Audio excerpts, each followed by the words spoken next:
열왕기상 16장 23절부터 28절까지 말씀 다 찾으셨죠? 하셨나요? 구약 543페이지쯤에 있습니다. 자, 우리 한 목소리로 읽도록 합시다. 시작!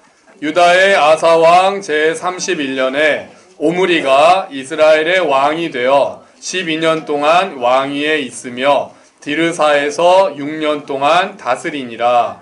그가 은 2달란트로 세멜에게서 사마리아를 사고 그 산 위에 성읍을 건축하고 그 건축한 성읍 이름을 그 산 주인이었던 세멜의 이름을 따라 사마리아라 일컬었더라.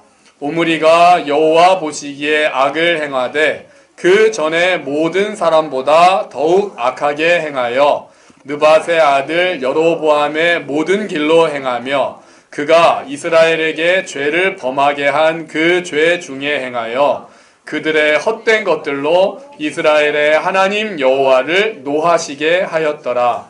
오므리가 행한 그 남은 사적과 그가 부린 권세는 이스라엘 왕 역대 지략에 기록되지 아니하였느냐.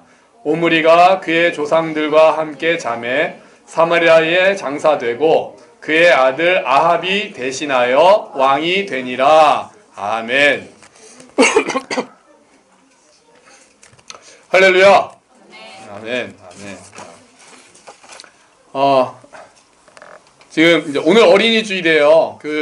오시다 보시면 능력교회인지 평강교회인지 제가 헷갈리는데 항상 매년 어린이 주일에는 저렇게 잔치를 하더라고요. 그래서 작년에 제가 저걸 보고 내년에 어린이 주일 때는 빨리 와서 우리 애들도 저기 끼어서 놀아야 되겠다. 근데 또 잊어버린 거 있죠. 와서 보니까 맞다 오늘이었지. 그래서 여러분 우리 잊지 말고 내년 어린이 주일에는 일찍 와서 우리 애들을 저 안에 넣읍시다.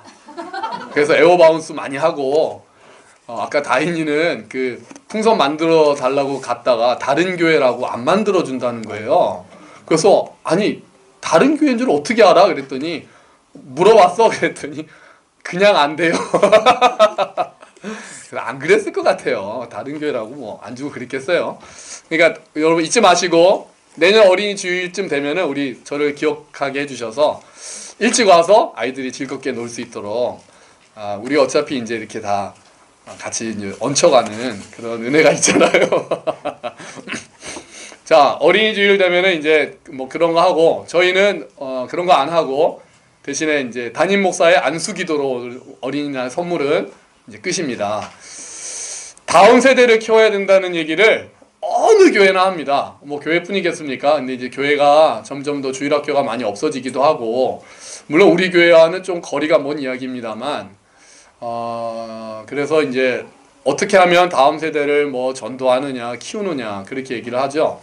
그리고 또 요즘에 알파고 이후에 아이들을 어떻게 키울까에 대해서 멘붕에 빠지신 학부모님들이 많이 계십니다. 그런 얘기 하잖아요. 직업 중에 80% 지금 직업 중에 60%는 10년 내에 없어진다. 그런 이야기들이 막 나오니까 이제 뭘 해야 되지? 우리 애들은 뭘 가르쳐야 되지? 그랬는데 얼마 전에 요즘에 굉장히 뜨고 있는 책 중에 호모사피엔스라는 책이 있어요. 이스라엘 교수님이 유발 하랄인가 이제 그분이 오셔서 강의를 하셨는데 뭐라고 하셨냐면 지금 아이들에게 우리가 가르치는 것 중에 80 내지 90%는 앞으로 20년 내에 아무 쓸모가 없을 것이다. 그렇게 딱 강연을 한 거예요. 그럼 큰일 났잖아요. 지금 열심히 공부하고 있는 아이들이 있는데 지금 열심히 배우는 게 앞으로 20년 내로 80% 내지 90%가 쓸모가 없다니요. 그럼 이제 그럼 뭘 시켜야 되느냐로 가잖아요. 그랬는데 이제 그분의 대답이 나도 모른다 였어요. 나도 모른다. 근데 한 가지 우리가 아이들에게 해줄 수 있는 게 있다면 어떤 변화된 상황에도 대처할 수 있는 능력을 길러주는 것일 것이다. 이렇게 얘기한 거예요. 그러니까 어떻게 변할지는 이제 아무도 모르는 거예요. 앞으로 인공지능이 발달하고 이렇게 되면서 세상이 앞으로 점점 더 이 짧은 시간 내에 어떻게 변할지를 아무도 모르니 그러니까 지금 하나 이거다라고 생각했던 게 사라질 수도 있고 지금 변호사들도 떨고 있거든요. 의사들도 떨고 있습니다. 이미 수조의 사진을 다 넣어서 우리의 엑스레이를 찍으면 비교해서 이게 어떤 병인지를 알 수 있는 프로그램은 이미 나와 있대요. 데이터까지. 근데 좀 이렇게 반발 같은 것 때문에 실전에 못할 뿐이지 그런 기술이랑은 이미 다 끝났답니다. IBM 뭐 왓슨 이런 데서 그 병 이렇게 사진을 찍으면 이게 어느 병인지를 수조 장의 데이터가 이미 입력이 됐으니까 쫙 비교해가지고 딱 맞는 게 나온다는 거죠. 고마워 아들.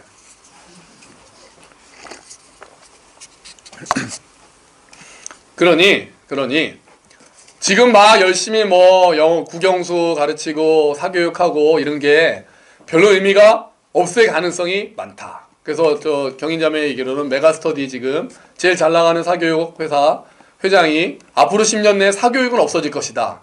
좀 이제 과장이겠죠. 그러니까 경기도 많이 침체되고 그러니까 사교육에 쓸 여력도 없고 공부하는 게 별로 의미가 없다라는 그렇게 되면 점점 더 그렇게 될 것이다. 그렇게 했다고 그래요. 제가 바라는 세상이 오고 있는 거예요. 제가 꿈꾸는 세상, 공부 안 해도 되는 세상. 학교 공부로 승부할 필요가 없는 세상. 전 그런 세상을 꿈꾸고 있었거든요.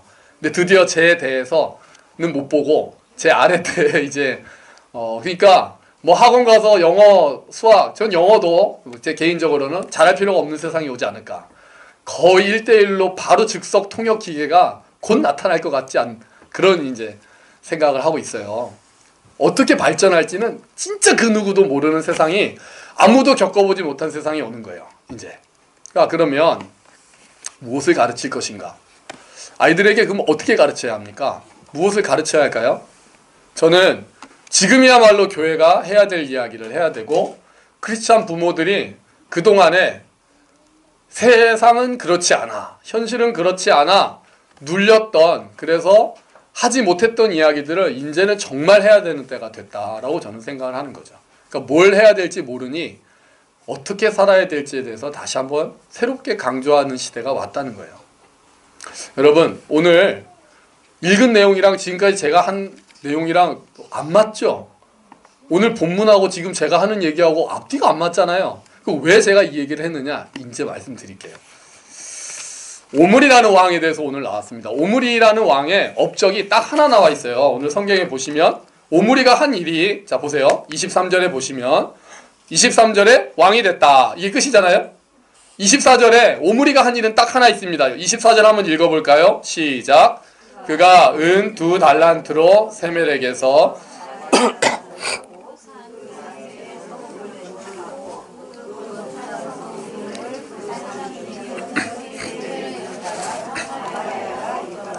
그러니까 수도를 그 전에 있던 그 수도를 디르사에서 사마리아라는 곳으로 수도를 옮겼다. 오므리가 한 일은 이게 답니다. 그리고 25절에는 안 좋은 얘기 나오고 안 좋은 얘기 나오고 27절에 갑자기 오므리가 행한 그 남은 사적은 다 기록되지 아니하였느냐. 그리고 28절에 오므리 죽어요. 그러니까 오므리라는 왕이 12년을 다스렸는데 24절부터 28절이 오므리에 대한 평가인데 오므리가 한 일이라고는 수도를 디르사에서 사마리아로 옮겼다. 이거 하나라는 거예요. 근데 여러분 놀랍게도 오므리는 사실은 세계사적으로 보면은 가장 훌륭한 왕 중에 하나였습니다. 오므리가 12년 동안 다스릴 때 어떻게 돼 있었냐면요. 성경에 나오지 않는데 모압이라는 나라가 그때 옆에 있었단 말이에요. 오므리가 죽고 나서 나중에 모압 왕 비석에 뭐라고 써 있었냐면은 그동안 오므리가 모압을 지배했었는데 지금 내가 뺏었다. 이런 구절이 있어요. 그러니까 오므리 왕은 성경에는 안 나왔는데 모압 땅을 지배했던 왕이에요. 성경에는 없습니다. 그리고 150년 뒤에 아수르라는 나라의 왕의 비석에 그 오므리의 집 사람들이 어쩌고저쩌고 여기서 오므리의 집이라는 건 이스라엘이에요. 오므리가 죽은 지 150년이 지났는데도 이스라엘을 뭐라고 불러요? 오므리의 집이라고 불러요. 우리나라로 따지면 예를 들면 지금도 세종대왕의 나라 아니면 뭐 이승만의 나라 이런 식으로 우리나라를 한다는 거는 그 이름이 붙인 사람 때 얼마나 강했는가 얼마나 대단했기에 그랬는가를 성경이 아니라 다른 나라 민족의 비석을 보고 우리가 알 수 있다는 거예요. 오히려 성경엔 그 말이 없어요. 성경에는 오므리에 대한 평가는 딱 오므리가 한 일은 수도를 옮겼다. 그런데 오므리에 대한 평가는 25절, 26절이 답니다. 그러면 성경은 그런 오므리, 정치, 경제적으로 굉장히 번영해서 다른 나라도 지배하고 세상의 세계사적인 눈으로 봤을 때는 너무나도 업적이 많았던 오므리 왕을 성경은 뭐라고 평가하는지를 25절, 26절을 같이 읽어보자고요. 시작! 여호와 보시기에 악을 행하되 더욱 악하게 행하여 느밧의 아들 여로보암의 모든 길로 행하며 그가 이스라엘에게 죄를 범하게 한 그 죄 중에 행하여 그들의 헛된 것들로 이스라엘의 하나님 여호와를 노하시게 하였더라. 아멘. 뭡니까? 악했다. 이겁니다. 오므리에 대한 성경의 평가는 그냥 나쁜 놈 이거예요. 자, 역사를 기술할 때 이렇게 하면 안 되죠. 우리가 지금도 뭐 이승만 대통령이 어떻네, 박정희 대통령이 어떻네 할 때 공정하게 기술해야 된다고 맨날 그러잖아요. 뭐 잘한 것도 있고 못한 것도 있으니까 공정하게 평가해야 된다라는 게 우리 역사를 지금 바라보는 우리 모든 사람들의 그 얘기 아닙니까? 성경은 공정함이 달라요, 우리랑. 성경을 우리 식대로 쓰려면 오므리가 이런 일도 하고 이렇게 했는데 좀 잘못했다 이렇게 안 하고 성경은 오므리에 대해서는 딱 한마디예요. 나쁜 놈! 그러면 그냥 나쁜 놈입니까? 뭡니까? 25절에 여호와 보시기에 악했다. 무슨 말입니까? 성경은 여호와 보시기에 어땠느냐만 관심이 있다는 거예요. 세계사적으로 아무리 업적을 많이 쌓고 영토를 넓히고 부강한 나라를 만들었다고 해도 여호와 보시기에 악했으면 평가는 하나, 나쁜 놈. 설사 반대로 그가 부강하지 못하고 번영하지 못했더라도 여호와 보시기에 괜찮았다면 그는 선한 왕이 되는 거예요. 무슨 이야기를 제가 이제 연결하려고 하겠습니까? 우리 아이들에게 가르쳐야 할 것은 가치를 가르쳐야 되는 때가 된 거예요. 여호와 보시기에 삶이 어떤지가 가장 중요하다는 얘기를 우리는 해야 된다고요. 그동안 많은 교회가 성공해야 된다고 가르쳤어요. 높은 데로 성공해서 하나님을 섬겨라. 말은 그럴싸했습니다. 말은 그럴싸했어요. 그런데 그 과정에서 시험인데 교회 좀 빠지지. 그런 얘기들을 쉽게 하는 거예요. 너 그렇게 딴 애들 그렇게 다 일일이 도와주다가 네 공부 언제 해? 이런 얘기들이 교회에서도 지금은 적자 생존의 시대야. 네가 살아남으려면 경쟁에서 이겨야 돼. 이런 이야기들이 너무 많았던 거예요. 아주 틀린 말은 아닌데 더 중요한 말을 하지 않을 땐 틀린 말이 되는 거예요. 그렇게 해서 성공하면 하나님이 그의 인생을 성공한 사람이라고 평가하십니까? 아니라고요. 아닙니다. 여호와 보시기에 너는 어떻게 살았느냐? 그것만이 남는 거예요. 그것만이 남는 거예요. 우리는 우리 아이들에게 뭐를 가르치고 있습니까? 너 공부 열심히 하라고 가르칩니까? 너의 꿈을 이루라고 가르치세요? 나쁜 말이 아니죠. 하지만 더 중요하게 우리가 그런 얘기는 학교에서도 맨날 들어요. 교회에서 들어야 하는 얘기는, 가정에서 들어야 하는 얘기는, 그리스도인 부모를 둔 자녀들이 들어야 하는 얘기는 여호와 보시기에 네가 바로 되기를 원한다. 네가 하나님을 더 알고 하나님을 사랑하기를 원한다예요. 네가 이웃을 사랑하고 약한 자 편에 서기를 원한다라는 말이 교회와 가정에서는 넘치고 넘쳐야 됩니다. 왜냐? 더 많은 시간에 있는 학교에서 맨날 듣는 얘기는 네가 잘 돼야 되고 경쟁해야 되고 세상 그런 게 아니고 이런 얘기는 우리가 안 해도 이미 너무 많이 듣고 있거든요. 애들의 분위기가 이미 그래요. 끼리끼리 놀고 약한 애는 왕따 시킵니다. 장애가 있는 아이들이나 이런 애들은 그냥 애자라고 불러요. 애자. 그게 그냥 문화입니다. 지금 아이들의 문화는 약한 자를 강한 아이들이 왕따 시키는 게 문화예요. 문화. 말 잘 못한다고, 자기 의견 잘 못한다고 그냥 왕따시키는 문화에 그냥 있어요. 그런데 그 와중에 너는 그 아이들의 편이 되어줘야 된다는 얘기를 교회에서는 해야 되는 거죠.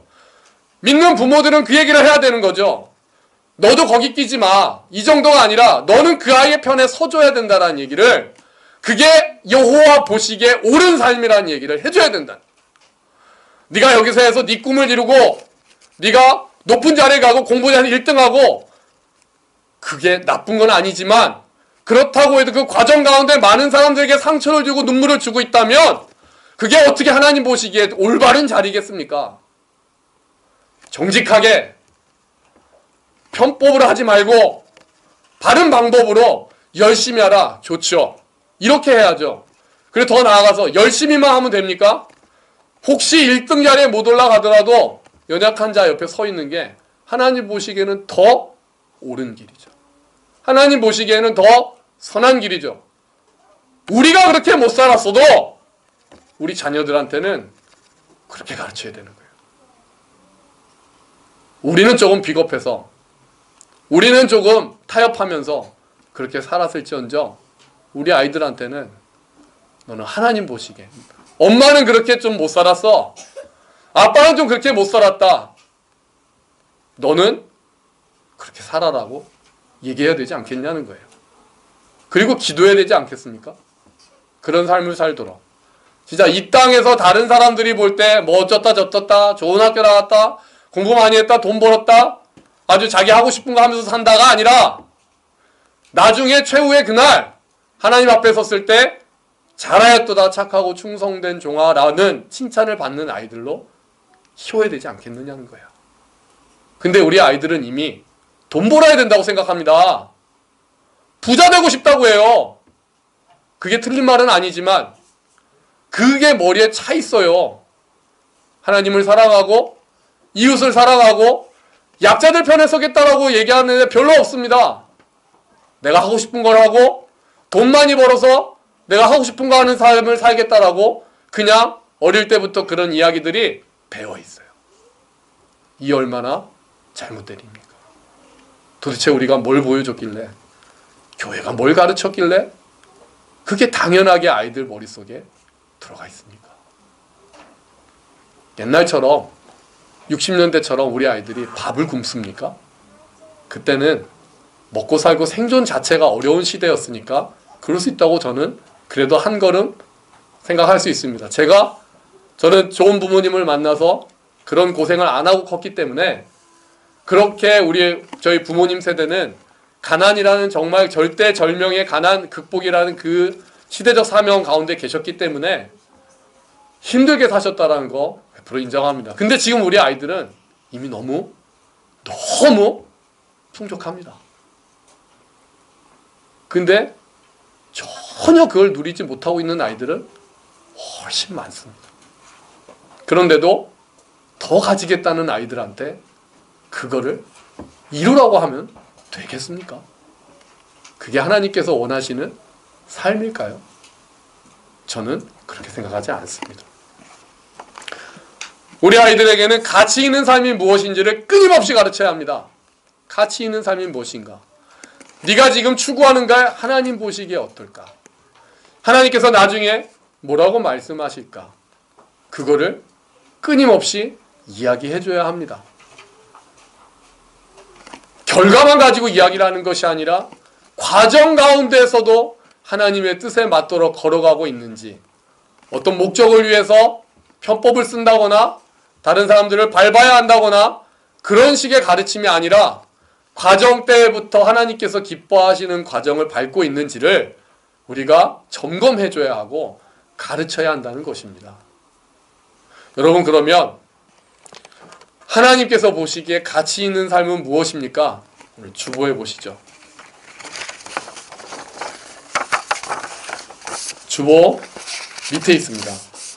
마태복음 22장 36절에서 40절이 아주 심플한 하나님 보시기에 가치 있는 삶입니다. 읽어볼까요? 시작.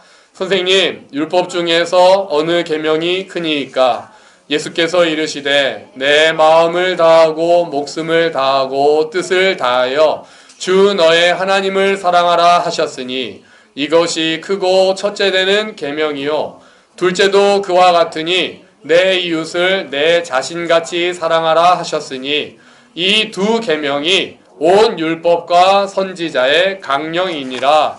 아멘. 예수님께서 말씀하신 율법의 정신, 율법의 완성, 우리가 살아가야 하는 가치, 우리가 추구해야 되는 가치, 살아가야 하는 길, 딱 이겁니다. 하나님을 사랑하고 내 이웃을 사랑하라.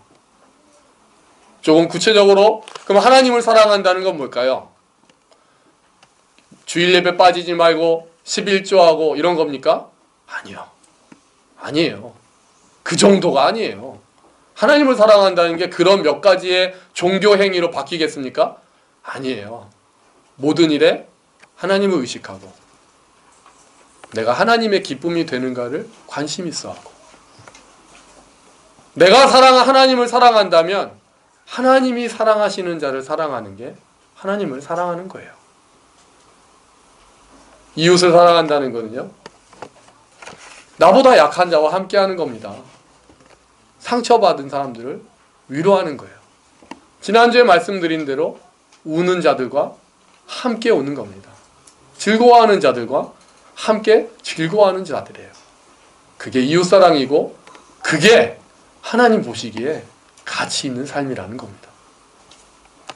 우리 아이들 학교에서 끼리끼리만 친하고 누구는 싫다고 하고 경쟁에서 이기겠다고 뭐 대학생들 노트 복사 안 해주고 학점 쉬운 학점은 자기만 먼저 가서 수강 신청하고 지금 뭐 다 그러고 있대요. 다. 내가 가진 거 나누기 싫어하고 형제간에도 학교에서도 내가 가진 거 나누기 싫어하고 이기적이고 그런 삶이 가치가 있는 삶이 아니라는 거죠. 그런 삶의 태도가 유지되는 한 그 무슨 업적을 한다 해도 하나님 보시기에는 nothing, 가치가 없는 삶이라는 거예요. 커서 높은 자리에서 큰 일을 하는 게 우리에게 맡겨진 일이 아닙니다. 하나님께서 우리에게 원하시는 것은 네가 서 있는 자리에서 작은 사랑으로 섬기라는 거죠. 큰 일은 하나님이 하시는 거예요. 내가 큰 능력 받아서 내가 높은 자리에 올라가서 큰 일을 하겠다. 아니야.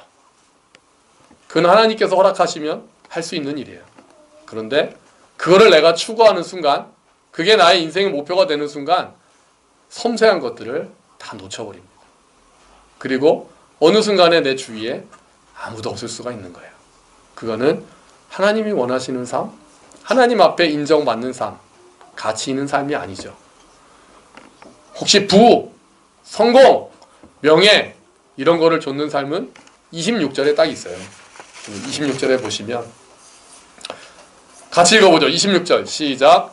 느밧의 아들 여로보암의 모든 길로 행하며 그가 이스라엘에게 죄를 범하게 한 그 죄 중에 행하여 그들의 헛된 것들로 이스라엘의 하나님 여호와를 노하시게 하였더라. 그들의 헛된 것들을 좇는 삶이라는 거죠.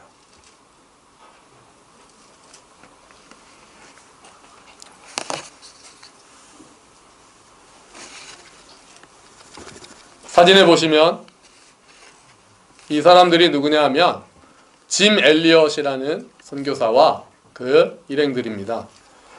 나이는 28살, 1950년대인가요? 에콰도르의 아우카라는 부족에 선교를 하러 갔습니다. 선교를 하러 예수를 모르는 자들을 위해서 28살의 아주 건장한 젊은 청년들 5명이 아내와 아이들을 두고 그 부족으로 들어갑니다. 그 부족에 들어가서 닷새 동안 뭐 예수를 전하기는커녕 뭐 이제 말도 제대로 못하는 상태에서 환심을 사기 위해서 마을 외곽에서 그 사람들에게 뭐 이렇게 뭐 풍선, 아이들에게 풍선 주고 하면서 조금 환심을 사다가 연락이 끊어집니다. 연락이 끊어져서 나중에 선교부가 갔더니 5명의 시체를 발견합니다. 나중에 알고 보니 닷새 만에 전부 다 그 원주민에게 살해된 거죠. 아이와 그 아내와 아이들은 뭐 이제 망연자실했죠. 낭비죠. 복음도 못 전했잖아요. 못 전했습니다. 그냥 풍선 불어주고 아이들 좀 놀아주고 그 여자들한테 이렇게 뭐 화장품 같은 거나 뭐 이렇게 장신구 같은 거 좀 주고 그렇게만 좀 하다가 이제 위협을 느낀 남자들에게 이제 살해를 당한 겁니다. 그럼 이들의 삶은 가치가 있었을까요? 여호와 보시기에는 어땠을까요? 이 사람에게, 이 아내들에게 기자가 와서 묻습니다. 낭비가 아니었습니까? 그랬더니 그 아내가 이렇게 얘기를 하죠. 낭비라니요. 말씀 삼가십시오. 제 남편은 이날을 위해서 어릴 때부터 준비해왔고 꿈을 이뤘습니다. 어느 날 이 짐 엘리엇이라는 사람이 남긴 일기장을 발견합니다. 일기장에 이렇게 써 있었습니다. 영원한 것을 얻기 위해 영원하지 못한 것을 버리는 자는 어리석은 자가 아니다. 영원한 게 뭔데요? 영원하신 하나님의 상급이죠. 하나님의 인정이죠. 사랑이죠. 그것 때문에 이들은 자기의 목숨을 그냥 복음도 전하지 못한 채로 바쳤는데도 그것을 예감한 듯이 이런 글을 남기고 그 부족에게로 들어가서 장렬히 순교한 것이었습니다. 더 놀라운 것은 그들의 손에는 총이 있었다는 거죠. 근데 한 발도 발사되지 않았다고 합니다. 그 이유는 복음을 전하기 위해서 온 사람들이 그들에게 총을 쏠 수 없다는 이유였기 때문이죠. 1년 뒤에 이 사람들의 아내들이 다시 그 마을로 들어갑니다. 그리고 봉사하기 시작합니다. 그 부족 사람들이 묻죠. 당신들은 어디서 왜 와서 이렇게 우리에게 잘해줍니까? 사실 나는 1년 전에 당신들이 죽였던 그 사람들의 아내입니다. 그런데 하나님의 사랑을 전하기 위해서 이 자리에 왔습니다. 그 사랑에 감복되어서 그 마을이 그 마을이 복음화가 되고 특히 짐 엘리엇을 찔렀던 그 청년이 목사가 됩니다. 여러분, 뭐 복음을 결국 전했으니까 전 뭐 이런 얘기를 하고 싶은 게 아닙니다. 그러니까 결국 죽고 나서도 결과가 저는 없었어도 뭐 이 경우에는 뭐 어떻게 보면 해피엔딩이라고 할 수 있겠지만 결과에 관계없이 내가 무엇을 추구하고 있는가만 하나님 앞에 중요합니다. 내가 어떤 사람을 어떻게 도와서 내가 뭐 높은 자리에 올라가서 100명을 도운 거랑 그 자리에 못 올라가서 1명 도운 거랑 하나님이 보시기에 너는 100점 너는 1점 그렇게 안 하십니다. 내 삶의 방향이 어디로 가 있는가가 중요한 거죠. 내 눈이 어디를 향하고 있는가가 중요한 거죠. 내가 누구를 의식하고 있는가가 중요한 거죠. 세상이 우리를 실패자처럼 보고 낭비하는 사람들처럼 보고 루저처럼 본다 할지라도 그 평가보다 더 중요한 것은 영원하신 하나님의 불꽃 같은 눈인 것입니다.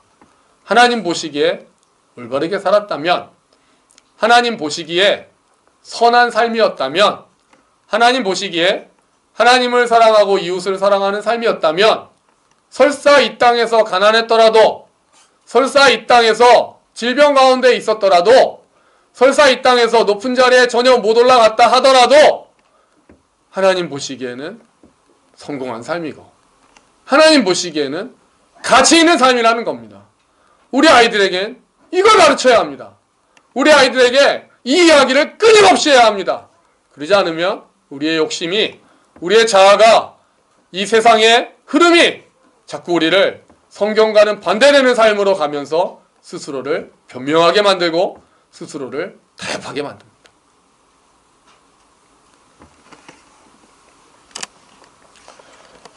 여러분, 저는 하나님께서 살아계신다는 것을 믿습니다.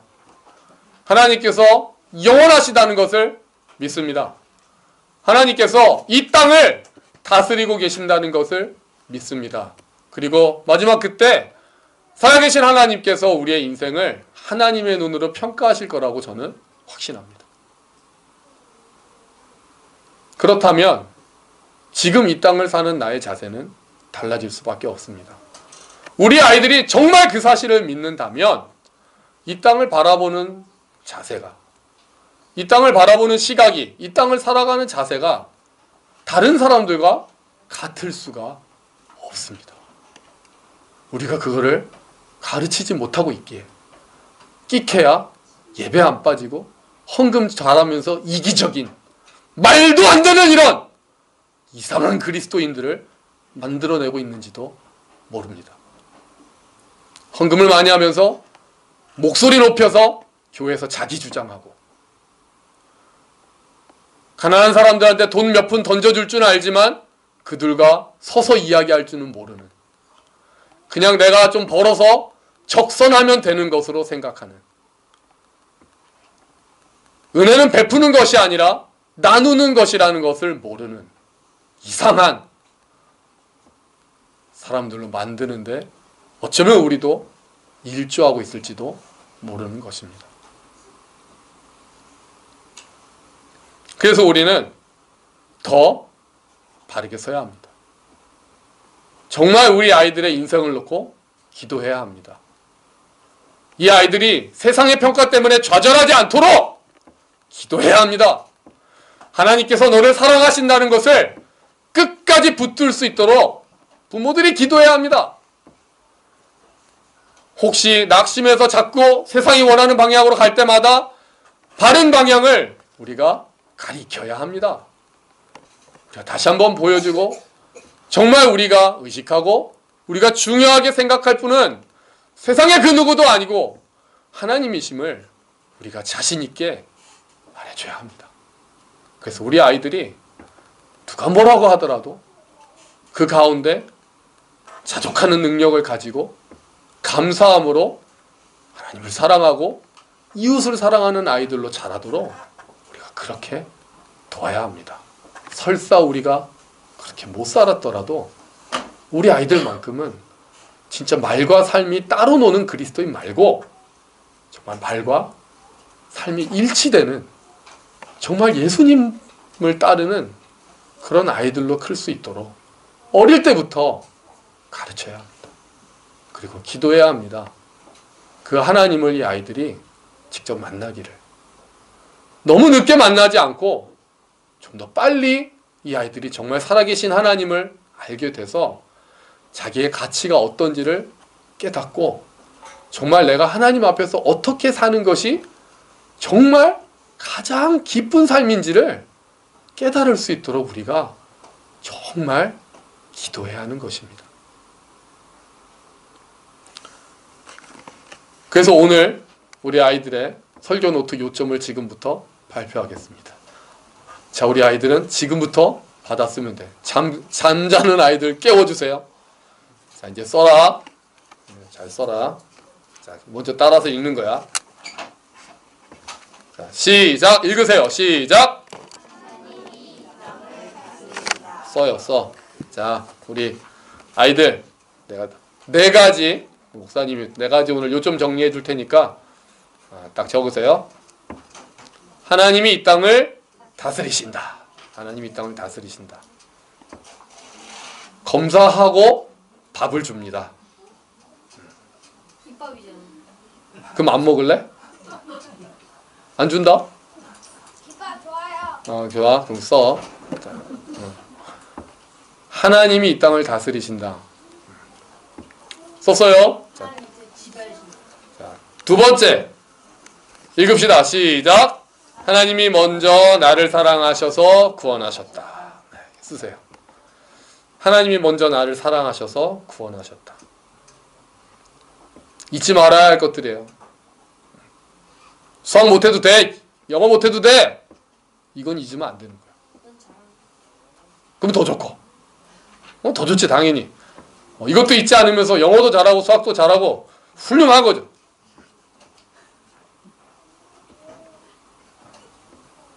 썼어요. 하나님이 먼저 나를 내가 먼저 하나님 사랑한 게 아니에요. 하나님이 먼저 나를 사랑하셔서 구원하셨다. 잊지 말아야 할 게 되게 많지만, 자, 두 번째 됐습니다. 자, 세 번째. 자, 시작. 세상의 평가보다 하나님의 평가가 중요하다. 쓰세요. 엄마의 평가, 아빠의 평가, 친구들의 평가, 선생님의 평가, 목사님의 평가보다 중요한 것은 하나님의 평가. 하나님의 면접. 와, 그것도 괜찮네.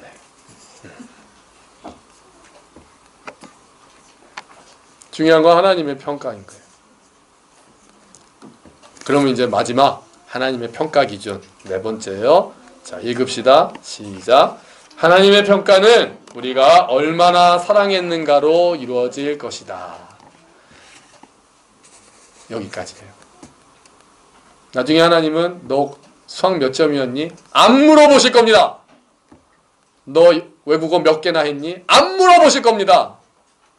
넌 얼마나 사랑했니? 이것만 물어보실 거예요. 너는 나를 얼마나 사랑했니? 하나님 사랑하는 거 안 보이잖아요.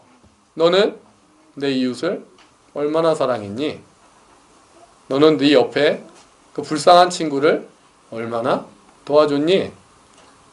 너는 그 가난한 자들을 어떻게 도와줬니? 하나님은 이것만 물어보실 거예요. 너는 얼마나 사랑했니?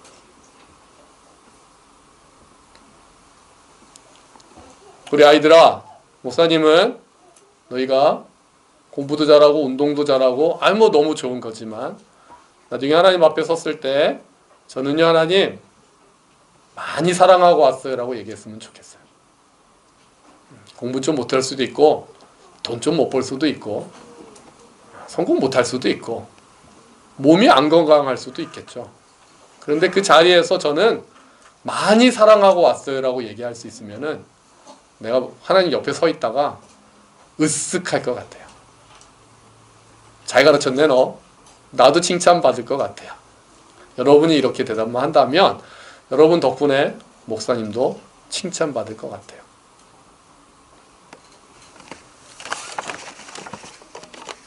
우리 함께 걷는 가족 여러분,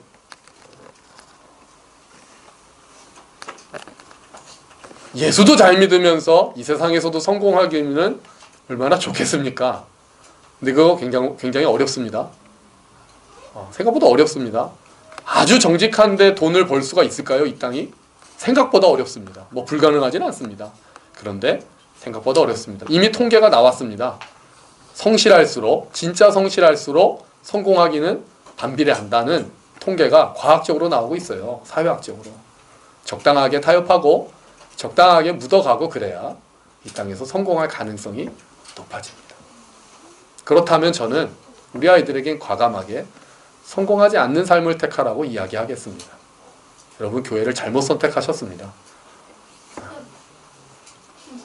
저는 그런 성공이라면 하지 말라고 저는 얘기하겠습니다. 저는 아이들에게 끝까지 이야기를 할 겁니다. 그게 중요한 게 아니다. 하나님이 보실 때 어떤지가 중요한 거야. 네가 지금 지는 것 같이 보여도 하나님 안에서 너는 이기고 있어. 저는 끝까지 우리 아이들에게 만날 때마다 수련회를 갈 때마다 저는 이렇게 얘기할 겁니다. 너는 작년에 누굴 도와줬니? 저는 성적 안 물어볼 겁니다. 너는 그 아이의 친구가 되어줬니? 라고 저는 물어볼 겁니다. 왜냐하면 제가 믿는 하나님은 그렇게 물으실 거기 때문입니다. 우리가 교회가 부모가 예수를 믿는 부모라면 그렇게 가르쳐야 합니다. 그 이야기를 해주어야 합니다. 그게 먼저 되어야 공부도 열심히 하고 그 과정을 통해서 하나님께 영광을 돌린다고 하죠. 모든 과정에서 공부를 잘하는 결과가 아니라 우리는 과정으로 영광을 돌리는 겁니다. 기억해 주십시오. 우리는 결과로 영광을 돌리는 게 아닙니다. 승리하면 영광 돌리고 지면은 영광 안 갈 것 같습니까? 하나님은 스스로 영광이 충만하신 분이에요. 그 과정으로 하나님은 영광을 받으십니다. 그 과정에서 우리가 얼마나 사랑했는가, 얼마나 약한 자들과 함께 서 있었는가, 그들 편을 들어주었는가. 그래서 예수님의 삶이 영광으로 충만한 삶이었습니다. 죄인을 위해서 이 땅에 오셔서 낮은 자들과 함께 계셨거든요. 기득권 세력에게 반발하셨거든요. 위선적인 종교인들에게 막 뭐라고 하셨거든요. 회칠한 무덤들아. 그래서 예수님의 삶은 100% 하나님의 뜻에 따르는 삶이었고 마지막에 결국은 내 뜻대로 마시고 아버지의 뜻대로 하소서라는 정말 십자가의 죽음까지도 받아들이는 그런 영광으로 가득한 삶이었습니다. 저는 우리 모든 가족들이, 특히 우리의 아이들이 그 길을 따라가기를 축원합니다. 그리고 우리가 그 길을 걷기로 결심하는 아이들에게 힘을 줘야 된다고 생각을 합니다. 두려워 말라, 내가 너와 함께하리라고 말씀하신 하나님의 말씀이 그 결심을 하고 새로운 삶으로 들어가려는 아이들에게 언제나 함께할 것입니다. 그게 예수님께서 약속하신 바입니다. 내가 세상 끝날까지 너희와 함께 있으리라는 그 말씀은 그 길을 따라가는 자들에게 주어진 말씀입니다. 내 증인이 되리라 라고 말씀하신 다음에 나온 말씀입니다. 우리 아이들이 그렇게 자라기를, 우리 부모들이 그렇게 가르치기로 다시 한번 결단하기를, 그래서 우리의 삶이 하나님의 영광으로 충만한 삶이 되기를 주의 이름으로 축원합니다. 아멘. 우리 잠깐 기도하겠습니다. 하나님, 우리가 아이들에게 무엇을 가르쳐야 할지를 주님 지혜를 주시옵소서. 정말 세상이 말하는 성공, 그것과 성경이 말하는 성공이 어디까지가 같고 어디가 달라지는지 분별할 수 있는 지혜를 주시옵소서. 과정을 통해서 영광을 돌리는 삶을 살 수 있도록 주님 은혜를 베풀어 주시옵소서. 우리 함께 하나님께 기도하면서 나아가겠습니다. 기도합시다.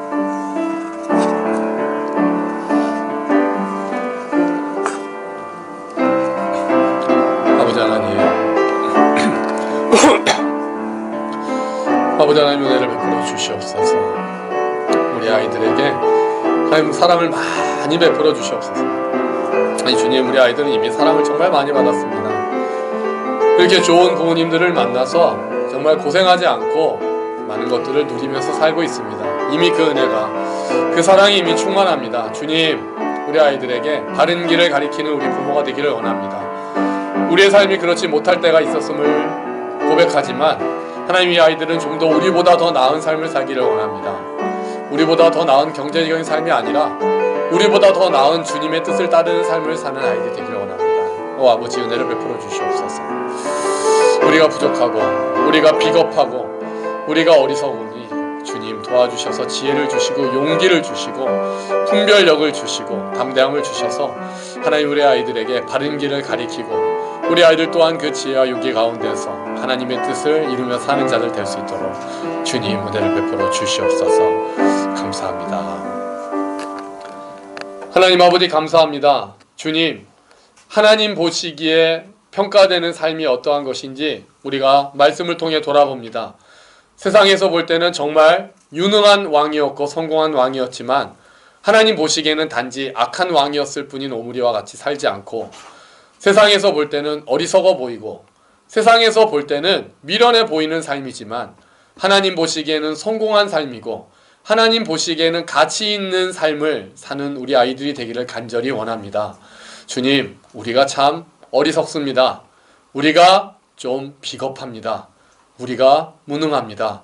우리 부모들이 그래서 우리 아이들에게 지혜롭게 가르치기도 어렵고 용기 있게 가르치기도 어렵습니다. 정말 믿음이 부족해서 하나님이 정말 살아계시다라는 확신을 주지 못할 때가 많습니다. 하나님이 어떤 것을 중요하게 생각하신다라고 단호하게 이야기해 주지 못할 때가 많습니다. 우리 아이들이 혹시 너무 못 살면 어쩌나 그런 걱정하느라고 대충 타협하면서 살라고 가르칠 때도 많습니다. 주님, 우리의 무능함과 부족함을 용서하시고 그 부족함을 채워주셔서 지혜로 채워주시고 용기로 채워주시고 분별력으로 채워주셔서 정말 우리 아이들이 주님 안에서 꿈을 꾸고 주님 안에서 비전을 품고 여호와 보시기에 바르고 그 삶을 삶으로써 본인들도 행복할 수 있도록 그 과정으로 영광 돌리고 그래서 그 삶이 충만할 수 있도록 정말 그 삶이 하나님으로 충만하고 기쁨으로 충만하고 자랑스러움으로 사랑으로 충만할 수 있도록 주님 은혜를 베풀어 주시옵소서. 감사합니다. 주님, 이 모든 말씀 예수 그리스도의 이름으로 기도합니다. 아멘. 감사합니다. 우리 다 같이 일어나셔